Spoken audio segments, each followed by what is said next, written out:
सिलसिला जारी रहा। अब मेरे भाई राहुल जी को भेजा है, धक्का मत मार भाई, राहुल जी आपके उम्मीदवार हैं।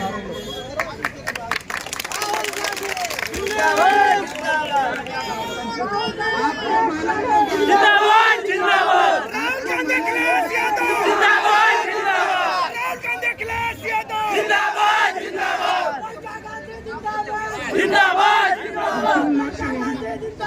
जिंदाबाद जिंदाबाद। आपको मालूम होगा कि राहुल जी ने कितना संघर्ष किया है राजनीति में। अगर हमारे देश में एक ऐसे इंसान है जिनके खिलाफ पूरी भाजपा की मशीनरी है, हर तरह के गलत बातें, हर तरह के झूठ उन्होंने फैलाए, कैसे कैसे आक्रमण किए, उनको संसद से निकाल दिया गया, उनको घर से निकाल दिया गया, ये सब काम उन्होंने किए, लेकिन राहुल जी पीछे हटे नहीं।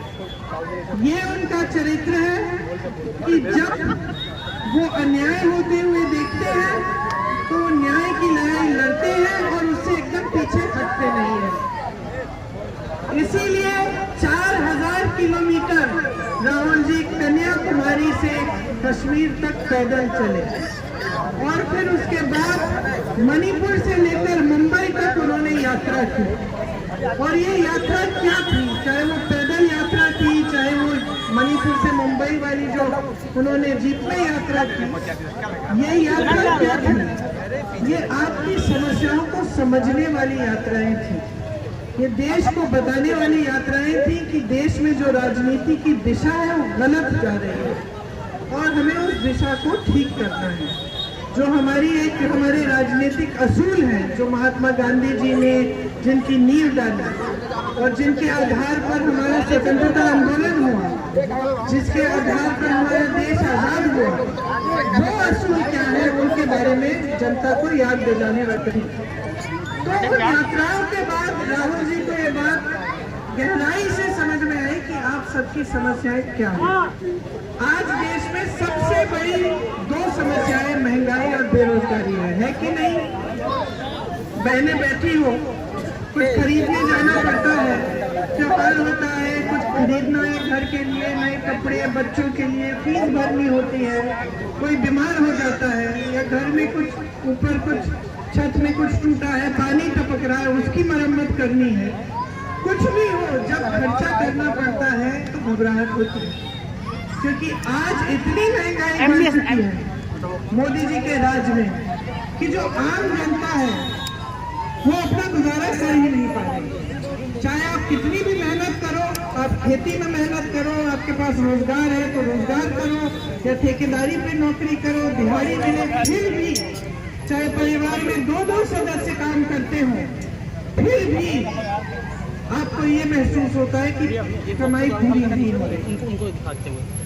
इसके आपके लिए स्कीम लाने के बजाय, आपकी मदद करने के बजाय, समर्थन करने के बजाय मोदी जी की सरकार ने क्या किया? आपको एक 5 किलो राशन का बोरा पकड़ा दिया और वो 5 किलो राशन में वो कहते हैं कि उनको पूरी तरह से ये इनकी समझ है कि वही आपके लिए काफी होना चाहिए, लेकिन वो काफी हो नहीं रहा है कि नहीं? जब आपको 5 किलो राशन खत्म होते हैं तो क्या होता है? आप फिर से निर्भर हो जाते हो सरकार के कि फिर से हमें और 5 किलो राशन मिलेगा और इसी तरह से आप अपना गुजारा करने की कोशिश करते हो। आज खेती कर रहे हो, खेती के सारे सामान पे जीएसटी है कि नहीं? इसका मतलब है कि जो पहले सामान एक दाम पे मिलता था आज उससे ज्यादा दाम पे मिल रहा है, तो महंगाई बहुत वहां पे भी उसका असर पड़ रहा है। तो खेती से जो पहले कमाई होती थी वो कमाई भी नहीं हो रही है। पहले आप खेतों में मजदूर भी रख पाते थे, अब आप कहते हो कि जितना हमसे हो जाए हम कर लेंगे, ज्यादा मजदूर रखेंगे तो और कम कमाई हो जाएगी। बेचारा मजदूर भी भटक रहा है काम ढूंढने के लिए, उसको भी काम नहीं मिल रहा है। देखिए, जब मैं यहाँ 2019 में जब प्रचार के लिए आई थी तो मुझे याद है कि सबसे बड़ी जो आपकी समस्या क्या थी, आवारा पशु की, है कि नहीं? फिर मैं 22 में आई, 22 में जब मैं चुनाव के प्रचार में आई तो फिर ये समस्या और बड़ी हो चुकी थी तब तक। और हमने कांग्रेस पार्टी ने कहा था कि हम इस समस्या को हल करने का फिर तरीके ढूंढेंगे, और मैंने समझाए भी थे कि छत्तीसगढ़ में उस समय हमारी सरकार थी। छत्तीसगढ़ में कांग्रेस पार्टी ने क्या किया, एक नीति निकाली कि हम गोबर खरीदेंगे, मतलब सरकार गोबर खरीदेगी जनता से। तो जब जनता को पता चला कि सरकार गोबर खरीद रही है तो कुछ ये जो आवारा पशु है उनको संभालने लगी, क्योंकि घर में रखने से उससे कमाई हो रही थी। फिर हमने गौठान बनवाए, और अच्छे गौठान बनवाए, ऐसे नहीं जैसे यहाँ यूपी की सरकार बना रही है, जहाँ पानी नहीं है, छत नहीं है जानवरों के लिए, पशुओं के लिए, खाने के लिए चारा नहीं गलता, धूप होती है। मैंने देखे इतने सारे वीडियो 22 में, जहाँ 40-50 जानवर ऐसे ही मर रहे हैं धूप में, क्योंकि गौशाला बना दी, उसमें कोई सुविधा नहीं दी। हमने अपनी सरकार से एक अच्छी सुविधाएं दी थी, ताकि फिर उस गौशाला में से महिलाओं की कमाई भी हो रही थी। ऐसी महिलाएं थी जिन्होंने 60-70 हजार गौशाला में काम करके छत्तीसगढ़ में कमाया था। तो हमने उस समय ही कहा था कि वही सरकार आएगी तो हम ऐसी स्कीम लाएंगे, ताकि ये जो बहुत बड़ी समस्या है आपकी, आपको रात को भी खेती में बैठना पड़ता है, सुबह पूरे दिन आप काम करते हो, फिर रात को किसी न किसी को जाके खेती में बैठना पड़ता है पहरेदारी करने के लिए। तो बहुत सारी जो आपकी गहरी समस्याएं हैं, इनकी ना कोई सुनवाई है भाजपा की सरकारों में, और ना कोई हल है। जबकि आप कांग्रेस के जो प्रदेश देखें, आज तेलंगाना में, कर्नाटका में, हिमाचल में कांग्रेस की सरकारें चल रही हैं। वहाँ जो आपकी समस्याएं हैं उनका हल करने का काम हो रहा है। तो जैसे बेरोजगारी की बात है, भाजपा ने क्या किया, मोदी जी की सरकार ने क्या किया, तमाम बेरोजगार नौजवान हैं। आजकल आप जितनी भी मेहनत कर सकते हो, आप कमाई जितनी भी हो, आप कर्ज लें, कुछ भी करें, लेकिन अपने बच्चों को शिक्षित आप जरूर करते हैं। छोटे से छोटे गांव में मैं गई हूँ तो परिवार का पूरा मकसद यही होता है सबसे पहले कि हम अपने बच्चों को शिक्षित करेंगे, बनाएंगे, और फिर बड़े उनके बच्चे रोजगार देंगे और लेंगे, और उसके साथ हम हमारी देखभाल करेंगे। यही मकसद होता है सबका। आज परिस्थितियां ये बन गई हैं, आप पढ़ाते लिखाते बड़ी मुश्किल से, क्योंकि कमाई हो नहीं रही है, महंगाई बढ़ रही है, फीस बढ़ रही है, वर्दियां सस्ती नहीं मिलती, कुछ सस्ता नहीं मिल रहा आपको। आप मेहनत करते हैं बच्चों को बड़ा करने के लिए, बच्चे बड़े हो जाते हैं, जब रोजगार का समय आता है तो कोई रोजगार नहीं है। रोजगार के लिए जब भर्ती की परीक्षाएं होती है तो पेपर लीक हो जाते हैं। तो ऐसे तमाम बच्चे हैं यूपी में। शिवम बताओ, सही बोल रही हूँ कि नहीं? जी दीदी बिल्कुल सही। तुम जैसे नौजवान इतने सारे भरे पड़े हैं यूपी में, जो पढ़े लिखे होंगे, इनकी उम्र के होंगे, लेकिन रोजगार नहीं मिल रहा है। रोजगार के पद 30 लाख पद सरकार में खाली पड़े हैं। आज तक कि आप लोगों को सक्षम कैसे बनाया जाएगा। जितनी भी स्कीमें हैं ऐसे ही हैं कि राशन पकड़ा दो, लेकिन रोजगार पकड़ा दो की कोई स्कीम नहीं है। तो आप राशन पे निर्भर रहेंगे, आप सुबह से शाम तक मोदी जी के गुण गाते रहेंगे कि भैया राशन दे दिया, राशन दे दिया, लेकिन आप अपने पैरों पे खड़े नहीं हो पाएंगे। पैरों पे खड़े होने के लिए आपको रोजगार चाहिए, पैरों पे खड़े होने के लिए आपको खेती से कमाई चाहिए, पैरों पे खड़े होने के लिए आपको एक न्यूनतम मजदूरी चाहिए पूरे देश में, कि इससे कम कोई ठेकेदार नहीं दे पाए। मजदूरी कर रहे हो, ठेकेदार के लिए कर रहे हो, कोई बात नहीं, लेकिन न्यूनतम मजदूरी होनी चाहिए। जो सरकारी अधिकारी हैं उनके लिए भी जो पहली नीतियां थी वो आज नहीं है, जो पहली पेंशन की स्कीम थी वो भी आज नहीं है। तो क्या किया इन लोगों ने? अग्निवीर जैसी स्कीम निकाली। अब यहाँ की सड़कों पे मैंने खुद देखा है, 3-3, 4-4 बजे रात को दौड़ लगाते हैं नौजवान। किस लिए लगाते थे बोलूंगी, क्योंकि आज नहीं कर रहे हैं। प्रशिक्षण करते थे, ट्रेनिंग करते थे, दौड़ लगाते थे, वर्जिश करते थे, ये किस लिए? सेना में भर्ती होने के लिए।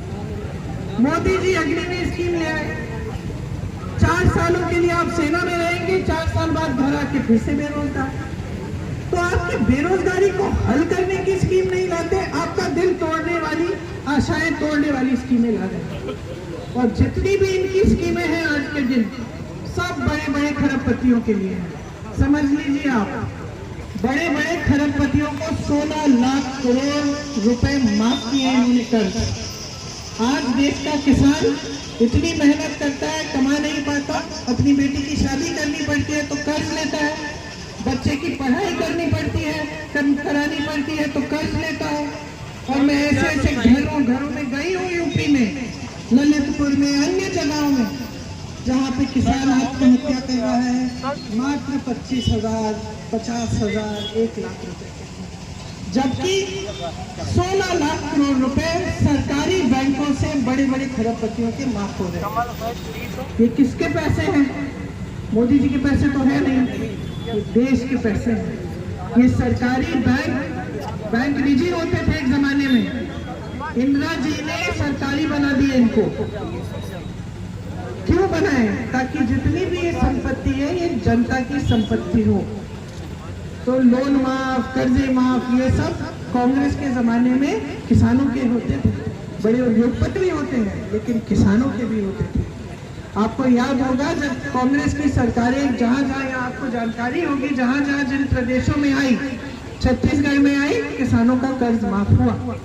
तो भैया ने जब ये न्याय यात्रा निकाली और ये समझे कि कितनी गहरी समस्याएं हो गई हैं आज।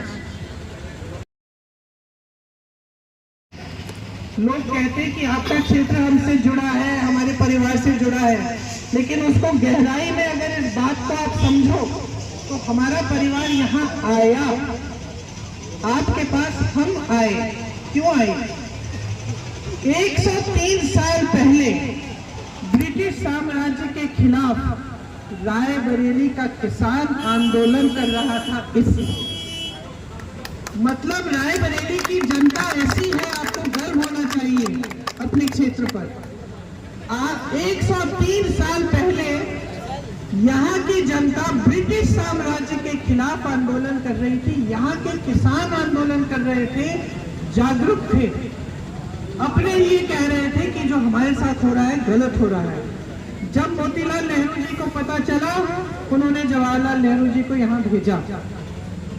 तब से हमारा रिश्ता शुरू हुआ है, हमारे परिवार का आपके साथ। जब आपको कुछ बात अच्छी नहीं लगी, आपको कुछ बातें अच्छी नहीं लगी इंदिरा जी के समय, आपने उनको चुनाव हराया। आप तब भी जागरूक थे। आपने सोचा कि ये जो इंदिरा जी की नीति है ये हमें पसंद नहीं आई, ये जनता के लिए लाभदायक नहीं है, तो आपने उनको हरा दिया एक चुनाव। इंदिरा जी नाराज नहीं हुई। इंदिरा जी ने आपने जो किया उससे उन्होंने आत्मचिंतन की। उन्होंने सोचा कि हाँ, हो सकता है मेरे से कोई गलती हुई, मुझे समझना चाहिए, और फिर से चुनाव के लिए आए। आपने उनको जिताया, समर्थन किया। ये आपके क्षेत्र की, रायबरेली क्षेत्र की खासियत है कि आप जागरूक हो, आप नेताओं को समझते हो। तो मैं वापस उस बात पे आती हूँ जहाँ से मैंने शुरू किया कि आप नेताओं को समझ